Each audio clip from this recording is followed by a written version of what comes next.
Assalamualaikum warahmatullahi wabarakatuh. Perkenalkan nama saya Sridana. Saya akan menyampaikan materi pembelajaran siswa yaitu terkait dengan mata pelajaran yang saya ampu yaitu dasar-dasar teknologi farmasi di kelas 10 farmasi semester 1. Nah, materi yang akan saya sampaikan yaitu tentang sejarah kefarmasian, ya.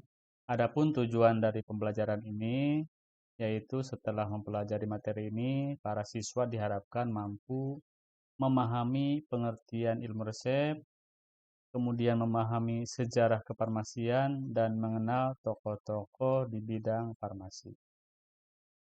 Kita lanjut ke materi tentang ilmu resep. Mungkin setiap orang pernah mengalami ketika sakit, kita akan menebus obat di apotek, ya, ataupun membawa resep dari dokter untuk ditebus obatnya ke apotek.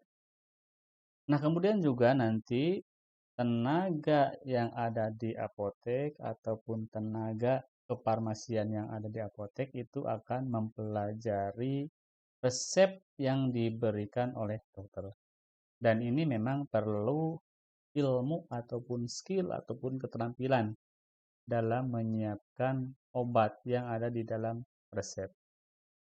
Nah, apa itu ilmu resep? Kalau kita lihat bahwa ilmu resep adalah ilmu yang mempelajari tentang cara penyediaan obat-obatan menjadi bentuk tertentu sehingga siap untuk digunakan sebagai obat.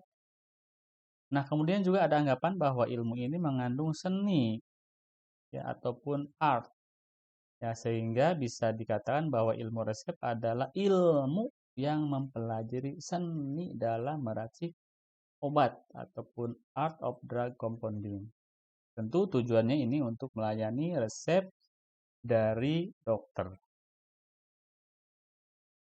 Nah, penyediaan obat-obatan di sini mengandung arti bahwa dimulai dari pengumpulan, pengenalan, pengawetan, dan pembakuan dari bahan-bahan obat. Nah, kalau kita lihat bahwa skup ataupun ruang lingkup di dunia kefarmasian ini cukup luas, sehingga ilmu resep ini tidak bisa berdiri sendiri. Tentunya juga bekerja sama dengan cabang-cabang ilmu yang lain, seperti cabang ilmu fisika, kimia, biologi, ataupun farmakologi.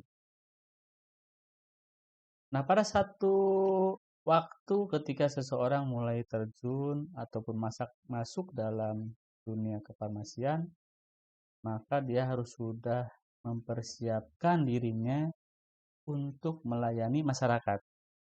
Ya. Dalam hal apa? Dalam hal satu, memenuhi kebutuhan obat-obatan yang aman dan bermutu, kemudian pengaturan dan pengawasan distribusi obat-obatan yang beredar di masyarakat, serta meningkatkan peranan dalam bidang penyelidikan dan pengembangan obat-obatan. Nah, kalau kita lihat bahwa sejarah farmasian, tentu ilmu resep ini sudah ada sejak zaman dahulu, ya, karena memang penyakit tidak hanya timbul sekarang. Sejak zaman dulu sudah ada penyakit, ya, di mana pada zaman dahulu itu masih menggunakan tumbuh-tumbuhan yang berkhasiat yang diperoleh baik itu dari pengalaman ataupun diperoleh secara turun-temurun untuk melakukan pengobatan bagi orang sakit ataupun orang yang mengalami luka. Nah, di sepanjang sejarah ini pengetahuan tentang obat-obatan ini selalu diartikan sebagai sesuatu kekuatan. Ya. Dalam Homeric Epic ini ada muncul istilah farmakon, atau kalau dalam bahasa Yunani ini asal kata dari farmasi yang berarti suatu guna-guna atau suatu obat yang dapat dipakai untuk maksud baik itu maksud baik ataupun maksud jahat. Nah, banyak kegagalan pada cara pengobatan suatu suku ataupun di masyarakat ini disebabkan karena adanya obat yang tidak kuat. ataupun juga obatnya tidak sesuai, ataupun obat yang digunakan itu dosisnya terlalu rendah sehingga tidak memberikan efek terapi. Atau bisa juga obat yang diberikan itu dosisnya terlalu tinggi sehingga bisa menimbulkan keracunan. Nah, keberhasilan suatu pengobatan itu mungkin juga karena obat yang diberikan itu sesuai ataupun cocok, ya. Ini berdasarkan tentunya pengalaman, ya. Ataupun juga terapinya yang kebetulan betul, ya. Atau juga ada juga efek yang tidak ada dari suatu terapi tetapi bisa mengobati suatu penyakit, tentu yang tidak fatal. Ya, ini juga disebut sebagai efek placebo, ya. Apa itu efek placebo? Efek placebo itu yaitu berhasilnya suatu pengobatan yang disebabkan oleh pengaruh psikologi, ya, bukan karena pengaruh obatnya. Karena memang obatnya tidak mempunyai efek terapi. Nah, itu yang dinamakan dengan efek placebo. Nah, berdasarkan penemuan ahli arkeologi, ini telah banyak ditemukan tulisan-tulisan dari batu yang ditulis 3000 tahun sebelum Masehi yang memuat formula ataupun ramuan obat yang digunakan pada zaman itu. Ya. Dari catatan-catatan tersebut yang paling terkenal adalah Ebers, ya, paper Ebers. Ya, suatu kertas yang panjangnya 60 kaki dan lebarnya 1 kaki ini ditemukan pada abad ke-16 sebelum Masehi. Nah, dokumen tersebut masih disimpan sampai sekarang di University of Leipzig. Jadi untuk mengingatkan ahli berkebangsaan Jerman, George Eber, ya, yang menemukan dokumen tersebut. Nah, menurut isi dari dokumen tersebut, ini hampir tidak disangsikan lagi bahwa sampai tahun 1550 sebelum Masehi, itu bangsa Mesir masih menggunakan obat-obatan, ya, serupa dan bentuk sedianya masih digunakan sampai sekarang.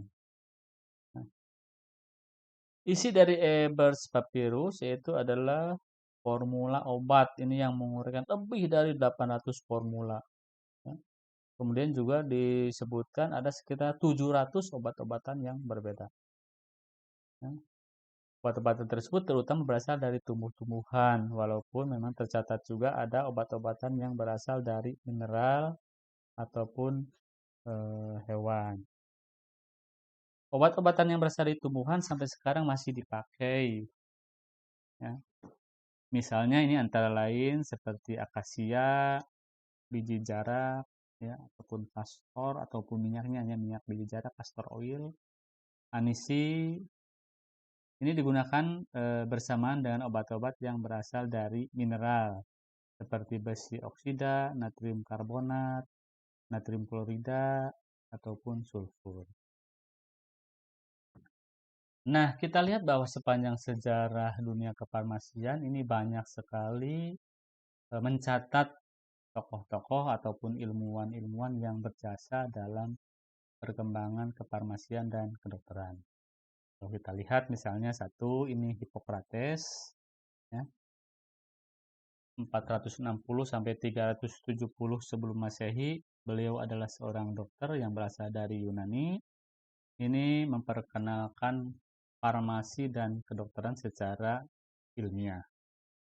Nah, kemudian dari hasil pekerjaannya, diantaranya itu adanya uraian dari beratus-ratus obat-obatan yang ada pada masa itu, ya, sehingga muncul istilah farmakon. Nah, farmakon ini diartikan sebagai obat yang dimurnikan hanya untuk tujuan kebaikan. Ya, karena kalau dulu itu kan tidak hanya kebaikan tujuannya. Nah, sebagai penghargaan pelopor dalam ilmu kedokteran, maka Hippocrates ini disebut sebagai Bapak Ilmu Kedokteran. Nah, tokoh yang kedua yaitu Dioscorides, yaitu sekitar abad ke-1 setelah Masehi. Ya. Beliau adalah ahli botani Yunani yang